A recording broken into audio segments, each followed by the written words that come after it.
ಸ್ವರ್ಣ ಬಾ ಜಲ್ದಿ ಟೈಮ್ ಇಲ್ಲ ಬಾ ಸ್ವರ್ಣ ಬಾ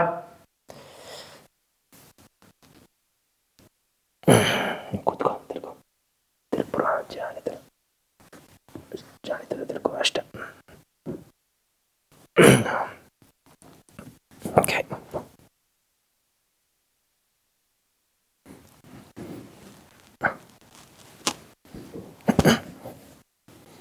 Namaste. Namaste. Namaste. Why does overthinking destroy your self-esteem during stress? Namaste. Why does overthinking destroy your self-esteem during stress? Okay, let's start. Namaste.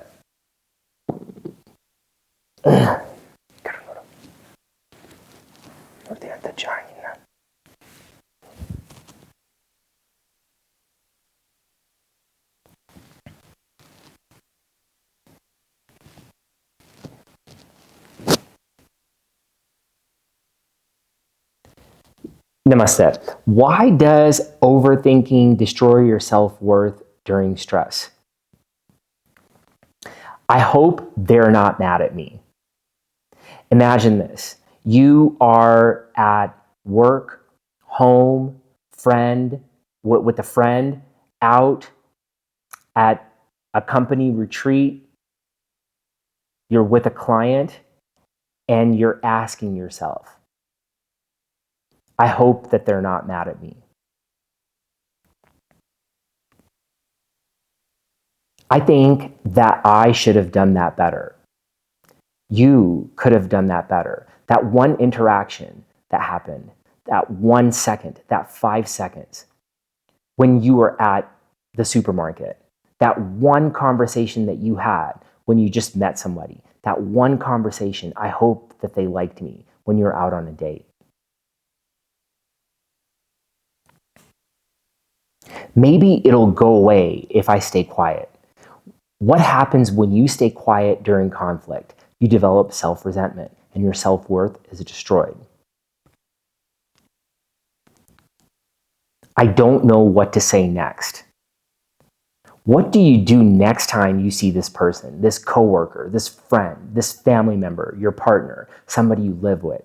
What do you do next time? Are you going to resent yourself? Are you going to overthink? Are you going to be so stressed out that you're going to reach for things and do things within your core values that you don't want to? I think I'll just avoid it next time. Imagine that. You're telling yourself, I'll just avoid it. It'll get better. But you know the situation won't. Maybe you need to intervene. Is your self-worth, is your self-respect, is your self-esteem going to get destroyed if you set a boundary? If you were to have a conversation with somebody and sit them down and say, look, maybe it could have gone like this. Maybe this would have worked better. Are you going to resent yourself if you do that? What if you don't do that? You're going to say, you know what? It's my fault. I think I just need to improve. No, it's their fault. They're the problem. And then what happens is these mini resentments just log in over time. And then one big resentment, the heart attack, the stroke, death. That's what can happen, right? When you're so stressed out, your cortisol, your adrenaline, norepinephrine are increased so much, you got to figure out ways to quiet the emotional brain down. You could write over and over and over again. That will help too.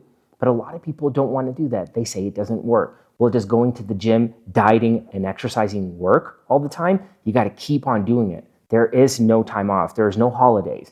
When you're writing through a process called Mind Hygiene that I've developed, which is supported by medical evidence, when you're writing over and over again, it just gets better. And you just start feeling better and you start understanding the situation more. Instead of trying to fix and control and overcome a stressful situation, you accept and embrace it. Does that mean it gets better? No, at least you're able to increase your self-esteem. You're able to respect yourself. You're doing what you can that's within your means, that's within your control to forge your life without doing things that are not within your core values. Another example is after a breakup. People start calling their exes, or they go online right away. They don't bother to understand why is it that their self-esteem, their self-respect is hurting. Because they're too, you gotta quiet the emotional brain down as quick as possible, right? Let me call somebody. Let me call my ex. Let me go on a date. Let me get into that DM. Let's hurry up. So this is where you're not going to ever be able to access the prefrontal cortex, or you could be potentially living in a mindless state forever. Mind hygiene is a writing process where you aces your life with mind hygiene. Accept your awareness, communicate your compassion, ease, embrace your empathy. S is soften the process. You have a stressful situation, accept it, write it down. There's compassion. E, understand it. Don't judge it. Try not to resent it. That's where people will live with a resentment implicit bias. This happened to me. I can't believe this. And then there's that victim mindset. Those narcissistic traits develop. And then that's the coping mechanism, right? But you want to be figuring out acceptance mechanisms. And I say this in a lot of my videos, is I'm not giving you any advice. I'm not telling you my process is better than others. This is what worked for me. Me doing this content inspires others.